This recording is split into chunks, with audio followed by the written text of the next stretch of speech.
ചിലപ്പോൾ ഇങ്ങനൊക്കെ സംഭവിക്കാം. ഇതിൽ യാതൊന്നും ഭയപ്പെടാനില്ല. നിങ്ങളുടെ മാരീഡ് ലൈഫിനെ ഇതൊട്ട് ബാധിക്കുകയുമില്ല. സ്റ്റെറിലിറ്റിയും വെർലിറ്റിയും തമ്മിൽ യാതൊരു ബന്ധവുമില്ല.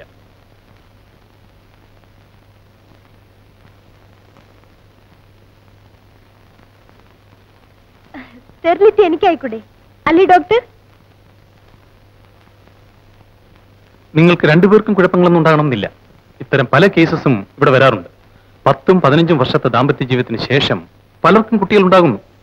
നിങ്ങൾ രണ്ടുപേരും വളരെ ചെറുപ്പമല്ലേ, ജീവിതം തുടങ്ങിയിട്ടല്ലേ ഉള്ളൂ. ഏതായാലും രണ്ടുപേരും ചെക്കപ്പ് ചെയ്ത് കളയാം. അഥവാ എന്തെങ്കിലും കുഴപ്പങ്ങൾ ഉണ്ടെങ്കിൽ തന്നെയും with corrective medicines and corrective surgery we can rectify it.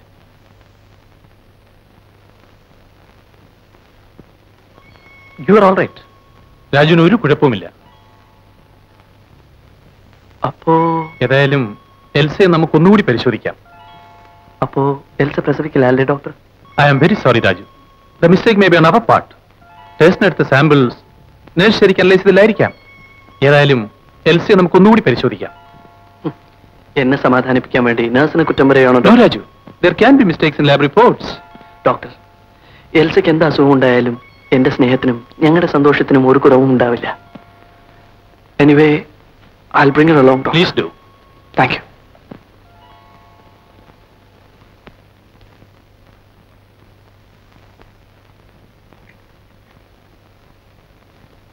ഡോക്ടറെ കണ്ടോ? കണ്ടു. എനിക്ക് ഒരു കുഴപ്പമില്ലെന്ന്. നിനക്ക് വിശദമായ ചില ടെസ്റ്റുകൾ വേണമെന്ന് പറഞ്ഞു.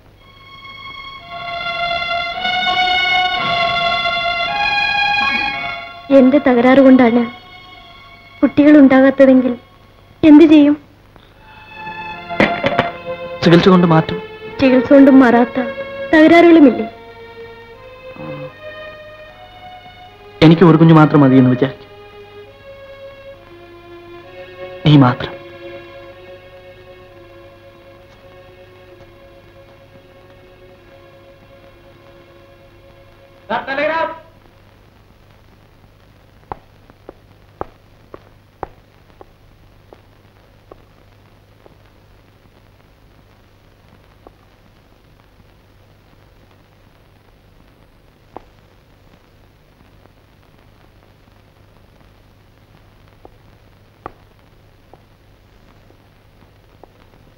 എന്താ രാജു? ഒന്നുമില്ല. എന്റെ അച്ഛന് പെട്ടെന്ന് എന്തോ അസുഖം. നമുക്ക് അവിടെ വരെ ഒന്ന് പോണം. ഇനി തരൂ. അല്ല എൽസേ, ഇനി തരൂ. ഞാൻ പിന്നെ അത് അവർ എൽസേ,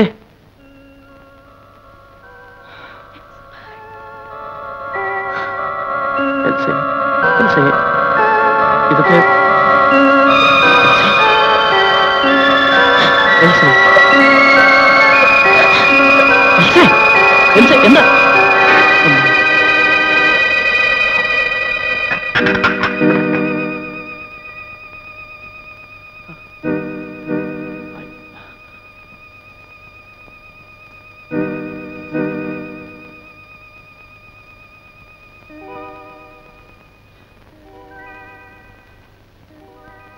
എൽസേ, എൽസേ,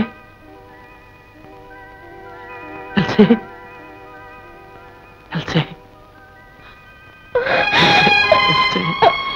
എൽസേ, എൽസേ, കരയാതെ എൽസേ, എന്റെ പൊന്ന് എൽസേ, എൽസേ, എൽസേ, നിനക്ക് ഞാനുണ്ടല്ലോ എൽസേ, എൽസേ, എൽസേ, I love you, I love you. നമുക്ക് ഉടനെ അങ്ങോട്ട് പോകണം. സജീവവും ജീവദായകവുമായ ശബ്ദത്താൽ ലാസറിനെ ഉയർപ്പിച്ച കർത്താവേ, ആ ശബ്ദം മഹനീയമായ നീതിവിധിയുടെ ദിവസത്തിൽ നിന്റെ ദാസനെ വിളിക്കുകയും നിന്റെ വലത്തുഭാഗത്ത് നിർത്തുകയും ചെയ്യട്ടെ.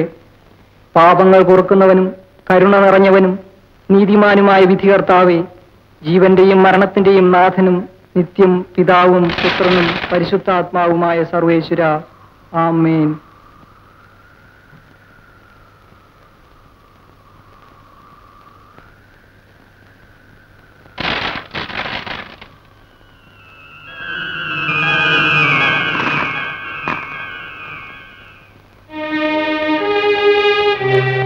ഇത്രത്തോളം ദുർബലയാണെന്ന് ഞാൻ കരുതിയില്ല.